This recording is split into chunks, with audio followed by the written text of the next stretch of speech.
Hello students, तो आज हम क्लास 12th में जो बायोलॉजी में आज हम स्टार्ट करने जा रहे हैं प्लांट फिजियोलॉजी। तो प्लांट फिजियोलॉजी के बारे में आज हम पढ़ते हैं। तो प्लांट फिजियोलॉजी होती क्या है, यानी कि पादप कार्यकी होती क्या है। कार्यकी मतलब होता है कि सजीवों की जैविक क्रियाओं का अध्ययन, सजीवों की जैविक क्रियाओं का अध्ययन। फिजियोलॉजी होती क्या है कि कोई भी सजीव होगा, कोई जीव होगा, उसकी जो जैविक क्रियाएं होती हैं उनका अध्ययन किया जाता है। किसमें? फिजियोलॉजी के अंदर। तो यहाँ पर किसके बारे में पढ़ रहे हैं हम? एनिमल फिजियोलॉजी तो पढ़ नहीं रहे, क्या पढ़ रहे हैं? प्लांट फिजियोलॉजी पढ़ रहे हैं। तो यहाँ पर सजीवों की जगह क्या आ जाएगा? पादप। यानी यहाँ पर हम किसका स्टडी करेंगे? जो पादप की जो जैविक क्रियाएं होती है, जीवित रहने के लिए जो क्रियाएं होती हैं उनका अध्ययन करेंगे। अब जैविक क्रियाएं कौन सी होंगी? जो मेटाबॉलिज्म जो क्रियाएं होती हैं, यानी उपापचय जो क्रियाएं होती हैं उनका यहाँ पर अध्ययन किया जाता है। जैविक क्रियाएं कौन सी होगी? उपापचय, मेटाबॉलिक जो क्रियाएं होती हैं उनका स्टडी करते हैं। तो समझ में आया प्लांट फिजियोलॉजी क्या होती है कि यहाँ पर पादप की जैविक क्रियाओं का क्या किया जाएगा? अध्ययन किया जाएगा, यानी जीवित रहने के लिए कौन कौन सी क्रियाएं करता है। तो यहाँ पर बात करें हम फादर ऑफ प्लांट फिजियोलॉजी की, यानी कि पादप कार्यकी के जनक, पादप कार्यकी के जनक। तो पादप प्लांट फिजियोलॉजी के जो फादर हैं वो है Stephen Hales. Stephen Hales. Stephen Hales ने वैसे मूल दाब भी दिया था, ये भी ध्यान रख लेना थोड़ा सा। क्या दिया था? मूल दाब शब्द दिया था, शब्द दिया था। ठीक है, ये तो फादर ऑफ प्लांट फिजियोलॉजी होगी। अगर Indian father of plant physiology की बात करें, यानी भारतीय पादप कार्यकी के जनक, वो हैं जेसी बोस, सर जेसी बोस। भारतीय पादप कार्यकी के जनक सर जेसी बोस। इन्होंने, सर जेसी बोस ने स्पंदनवाद सिद्धांत भी दिया था, ये भी थोड़ा सा ध्यान रख लेना। तो ये तो होगी प्लांट फिजियोलॉजी के बारे में थोड़ा सा इंट्रो। अब इसके बाद में परिवहन के बारे में पढ़ते हैं। परिवहन होता क्या है? परिवहन, परिवहन क्या होगा? परिवहन में क्या करेंगे? कोई भी पदार्थ होंगे उनका एक स्थान से दूसरे स्थान पर गमन होना। परिवहन क्या होता है? पदार्थों का एक स्थान से दूसरे स्थान पर गमन होना क्या कहलाता है? परिवहन कहलाता है। होना परिवहन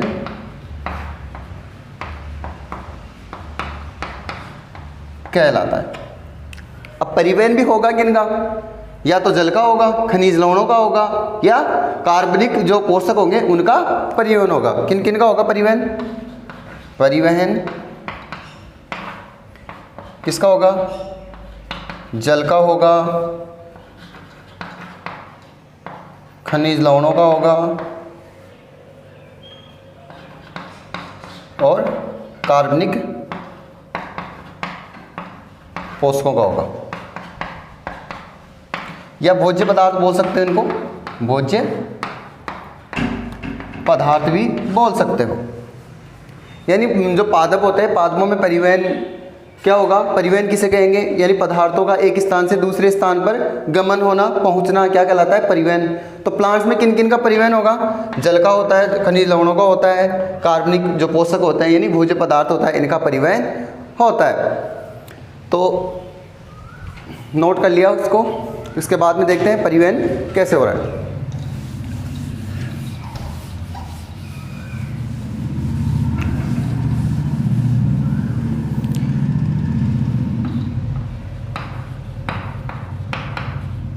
परिवहन।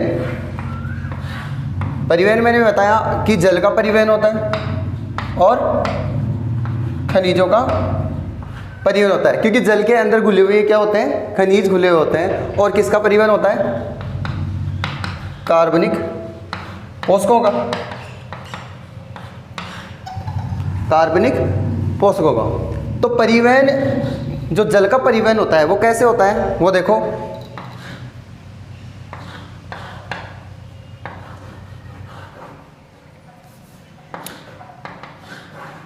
रूट सिस्टम हो गया, ये कंप्लीटली प्लांट है और इसकी ये शीर्ष भाग है, ये शीर्ष भाग यहाँ मान लेते हैं और यहाँ पर क्या है, एक लीफ है। ठीक है। तो जल का परिवहन कहाँ से होगा कि मिट्टी में उपस्थित होगा जल, मिट्टी के अंदर जल होगा, उसको क्या करेंगी, जड़ें अवशोषित करेंगी और अवशोषित करने के बाद में जो पौधे का शीर्ष भाग है वहाँ तक जल का परिवहन होगा। ठीक है। तो जल का परिवहन कहाँ से होगा,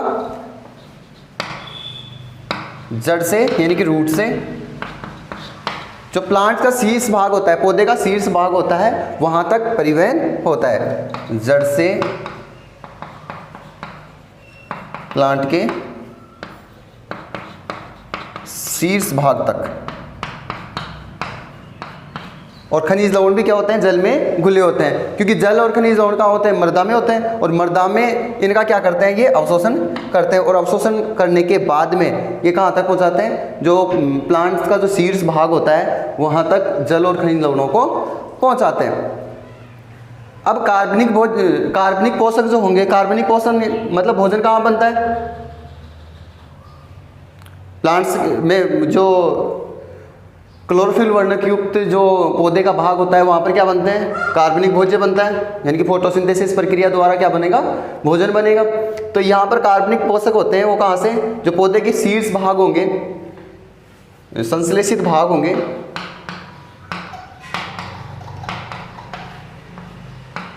संश्लेषित भाग से दो जगह पर ये गमन करेगा। कहाँ पर, एक तो जहाँ पर आवश्यक जो भाग होते हैं, जहाँ पर भोजन की आवश्यकता होती है वहाँ पर जाएंगे, एक तो आवश्यक स्थान पर पहुँचेगा भोजन, और दूसरा कहाँ पर पहुँचेगा, संग्रहित स्थान, क्योंकि भोजन अधिक मात्रा में बनने के बाद में भोजन का संग्रहण किया जाता है। तो संग्रहित स्थान। तो समझ में आया, जल का परिवहन तो कहाँ से हो रहा है, जड़ से जो पौधे का शीर्ष भाग है वहाँ तक, और कार्बनिक पोषक होता है या भोज्य पदार्थ हो गए, भोजन हो गया, ग्लूकोज हो गया, वो कहाँ से, यहाँ से पौधे के जो शीर्ष भाग हो गए, तो वहाँ से क्या करेगा, जो जहाँ पर इसकी आवश्यकता हो रही है भोजन की वहाँ तक पहुँचेगा, चाहे वो जड़ हो, चाहे स्टेम हो, चाहे बाकी इसकी ब्रांचेज हो, चाहे फ्लोर हो, जो भी हो, वहाँ तक भोजन पहुँचेगा, और जो संग्रहित स्थान होता है वहाँ तक भी पहुँचेगा। जल का जो परिवहन होता है वो एक दिशीय ही होता है। जल का परिवहन एक दिशीय होता है, एक दिशीय होता है। कैसे एक दिशीय, कैसे कि यहाँ से जड़ द्वारा क्या किया जाएगा, पानी को अवशोषित किया जाएगा, पानी से क्या कर लेंगे, अवशोषित कर लेंगे, और अवशोषित करने के बाद में कहाँ पर पहुँचेगा, ये जो पौधे के शीर्ष भाग है एक तरफ ही पहुँचेगा। नीचे से कहाँ से, जड़, ये जड़ है, रूट सिस्टम होती है, और ये पौधे का शीर्ष भाग हो गया। तो ये क्या करेगा, जड़ से जल को अवशोषित करने के बाद में ये कहाँ पर पहुँचेगा, जो पौधे के शीर्ष भाग है वहाँ तक ही पहुँचेगा और वापस थोड़ी आएगा। इसलिए क्या होता है, जो जल का परिवहन होता है वो एक दिशीय होगा। कार्बनिक भोज्य पदार्थ होंगे उनका गमन क्या होता है, या तो द्विदिशीय होगा या बहुदिशीय। कार्बनिक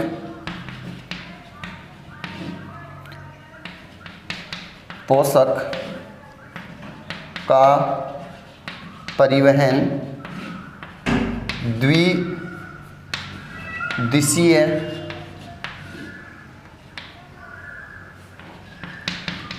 होता है। द्विदिशीय कैसे कि यहाँ पर मान लो संश्लेषित भाग है, तो संश्लेषित भाग होगा तो एक तरफ तो किधर होगा, जहाँ पर इसकी रिक्वायर हो रही है, आवश्यकता हो रही है, वहाँ पर पहुँचेगा। एक स्थान तो ये हो गया, जैसे मान लो यहाँ पर भोजन बना और यहाँ से क्या हो गया, जड़ को आवश्यकता हो गई तो जड़ में पहुँच गया। अब दूसरा कहाँ पर पहुँचेगा, जहाँ पर इसका संग्रहित स्थान है वहाँ पर पहुँचेगा। तो दो दिशाएँ हुई कि नहीं हुई, ठीक है। नेक्स्ट कि जो जल का और खनिज का जो परिवहन होता है वो किसके द्वारा होता है, जाइलम के द्वारा होता है। परिवहन किसके द्वारा होता है, जाइलम जो उत्तक होते हैं, जाइलम द्वारा होता है, ठीक है। और कार्बनिक भोज्य पदार्थ होंगे वो किसका परिवहन, इसका परिवहन किसके द्वारा होता है, फ्लोएम द्वारा। फ्लोएम द्वारा क्या होता है, परिवहन होता है, ठीक है। तो परिवहन के बारे में समझे थोड़ा सा।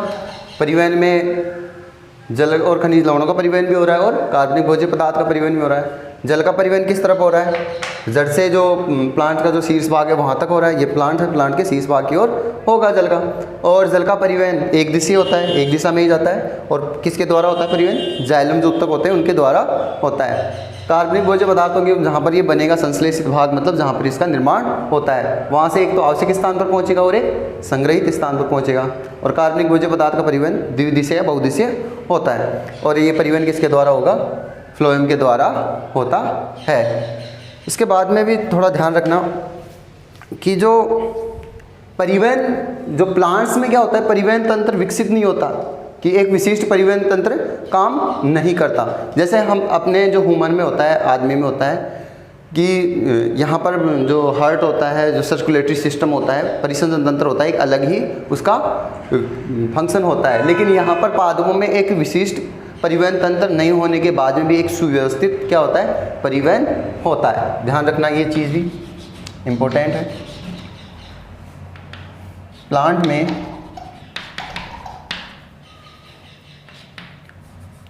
विशिष्ट परिसंचरण तंत्र नहीं होता,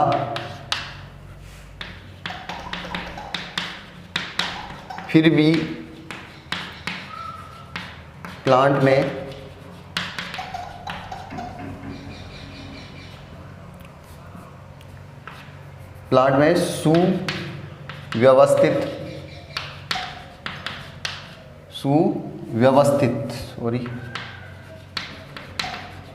सुव्यवस्थित परिवहन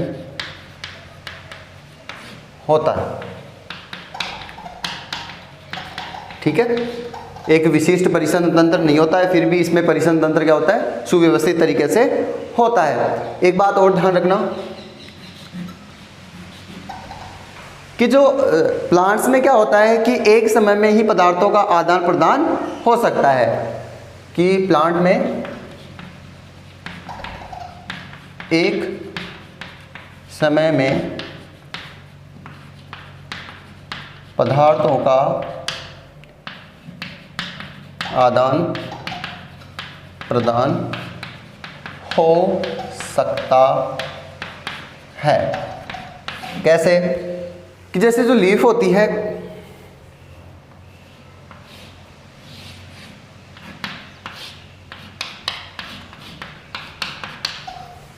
इसमें क्या करेंगे कि वाष्पोत्सर्जन प्रक्रिया द्वारा जल बाहर भी निकल जाता है, लेकिन गैसें भी क्या होती रहती हैं, अंदर आती रहती हैं रंध्रों के द्वारा। यानी यहाँ पर पदार्थ क्या हो रहे हैं, बाहर भी निकल रहे हैं और अंदर भी आ रहे हैं। दोनों प्रक्रिया क्या हो रही है, साथ साथ हो रही है। तो ये दोनों पॉइंट भी ध्यान रखना कि प्लांट में कोई विशिष्ट परिसंचरण तंत्र नहीं होता और एक समय में क्या हो जाता है, पदार्थों का आदान प्रदान हो जाता है एक टाइम में, कि पदार्थ अंदर आ भी रहे हैं और पदार्थ बाहर जा भी रहे हैं। तो नोट करो इसको एक बारी, फिर इससे आगे हम पढ़ते हैं।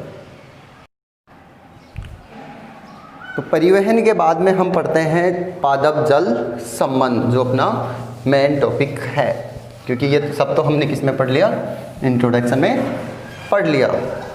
तो अब पढ़ते हैं, अपना स्टार्ट करते हैं पादप जल संबंध। पादप जल संबंध।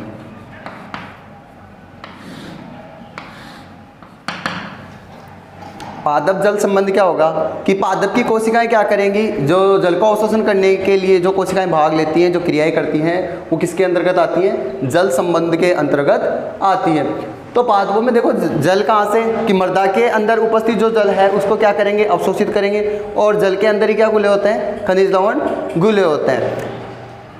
बताया जाता है कि पादपों में जल अवशोषण के लिए कि पादप का जो 80 to 90% जो भाग है वो किससे बना होता है, जल से बना होता है। प्लांट का 80 to 90% भाग जल से बना होता है, जल से बना होता है। इसलिए क्या करेंगे कि पौधे हैं वो जल का अवशोषण करेंगे। जल अवशोषण को पढ़ने से पहले हम जो जल की जो विशेषताएं हैं वो पढ़ते हैं। क्या पढ़ते हैं, जल की विशेषताएं।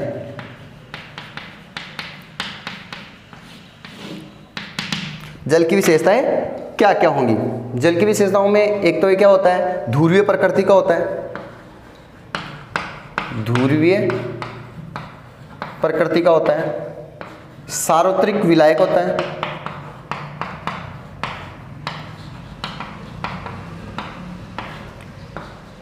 उच्च संसंजक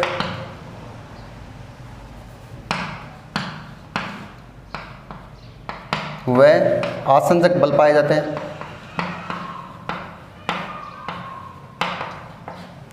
उदासीन प्रकृति का होता है, प्रकृति में तीनों अवस्था में पाया जाता है,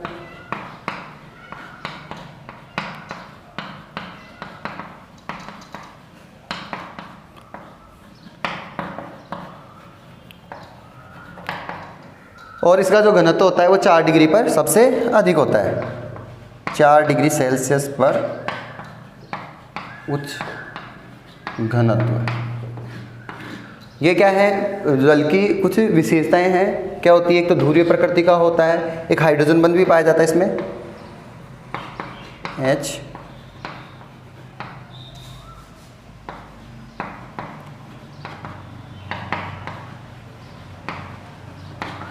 ये क्या होगी, जल की विशेषता होगी। क्या क्या होगी, ध्रुवीय प्रकृति का होता है, सार्वत्रिक विलायक होता है कि ये लगभग जो प्रकृति में जो पदार्थ मौजूद हैं उन सबको जल वो सारे के सारे किस में घुल जाते हैं, जल के अंतर्गत घुल जाते हैं। लेकिन कुछ ऐसे भी होते हैं जिनको कार्बनिक विलायकों में फिर घोला जाता है, लेकिन लगभग जो सारे के सारे पदार्थ हैं वो जल में घुल जाते हैं। उच्च आसंजक व संसंजक व आसंजक बल पाए जाते हैं। इस बल के कारण क्या होता है कि जो प्लांट्स में ये जो जल पहुंचता है, कहाँ से, जड़ से पौधे का जो शीर्ष भाग है वहाँ तक जो पहुँचता है, उसके लिए आपको आगे मैं पढ़ाऊँगा संसंजकवाद सिद्धांत होता है, यानी ये बल होता है, इसके द्वारा ही क्या होता है, जल ऊपर पहुँचता है। जो भी क्या होता है, अधिक संसंजक बल और आसंजक बल के कारण। उदासीन प्रकृति का होता है। उदासीन प्रकृति का मतलब इसकी pH वैल्यू है, pH वैल्यू है वो कितनी होगी, 7 होती है। जो पीने योग्य जो जल होता है उसकी जो pH होता है वो 7 होता है। प्रकृति में ये लगभग तीनों अवस्थाओं में पाया जाता है। कौन कौन से में, ठोस में भी पाया जाता है, द्रव में भी पाया जाता है और गैस में भी पाया जाता है। एकमात्र ये ऐसा पदार्थ है जो प्रकृति में तीनों अवस्थाओं में पाया जाता है। ठोस का मतलब बर्फ के रूप में, द्रव लिक्विड अवस्था में हम पीते ही हैं, और गैस मतलब जो वाष्प होती है, वाष्प के रूप में भी क्या पाया जाता है, जल पाया जाता है। 4 डिग्री जो सेल्सियस टेम्परेचर रखा जाएगा तो उस कंडीशन पे इसका घनत्व क्या होगा, अधिक होगा, और उसके मध्य क्या होता है, हाइड्रोजन बॉन्ड पाया जाता है। जल का फॉर्मूला क्या होता है, H2O। तो यहाँ पर क्या पाया जाएगा, इसमें हाइड्रोजन बंध भी पाया जाएगा। इस प्रकार हमने जो जल संबंध में आगे हैं वो कंटिन्यू नेक्स्ट वीडियो में हम कंटिन्यू करते हैं। आज के लिए इतना ही। Thank you.